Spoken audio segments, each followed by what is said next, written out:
SCO summit 2025 में प्रधानमंत्री नरेंद्र मोदी ने पाकिस्तान के प्रधानमंत्री शहबाज शरीफ की मौजूदगी में पहलगाम हमले का जिक्र किया। उन्होंने कहा कि आतंकवाद इंसानियत के लिए सबसे बड़ा खतरा है और अब जरूरी है कि पूरी दुनिया मिलकर इसके खिलाफ एक बड़ा कदम उठाए। प्रधानमंत्री मोदी ने साफ कहा कि भारत ने हमेशा आतंकवाद के खिलाफ जीरो टॉलरेंस की नीति अपनाई है और आगे भी इस पर कोई समझौता नहीं होगा। पहलगाम हमले का जिक्र करते हुए उन्होंने कहा कि ये हमला सिर्फ भारत पर नहीं बल्कि पूरी इंसानियत पर हुआ है। निर्दोष लोगों की जान लेने वाले ऐसे हमले सभ्यता के लिए कलंक हैं। मोदी ने ये भी कहा कि अब समय आ गया है कि देश आतंकवाद पर दोहरा रवैया छोड़ दें। उन्होंने चेतावनी दी कि जो देश आतंकवादियों को पनाह देते हैं या उनका समर्थन करते हैं, उन्हें इसकी बहुत बड़ी कीमत चुकानी पड़ेगी।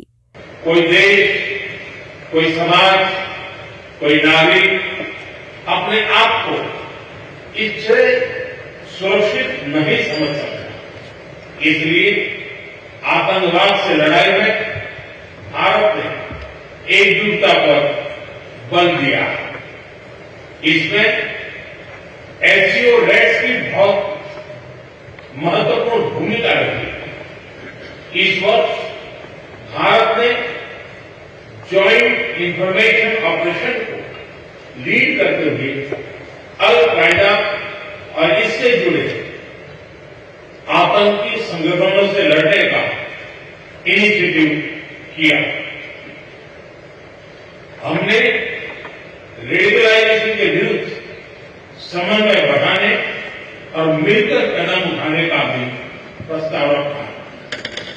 टेरर फाइनेंसिंग के खिलाफ आवाज उठाई। ये केवल भारत की नहीं बल्कि पूरी दुनिया की जिम्मेदारी है कि आतंकवाद की जड़ों को पूरी तरह खत्म किया जाए।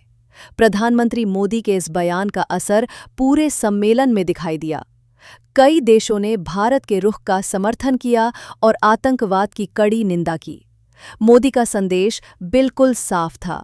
अब बहानों का समय खत्म हो चुका है, सिर्फ ठोस कदम उठाने होंगे।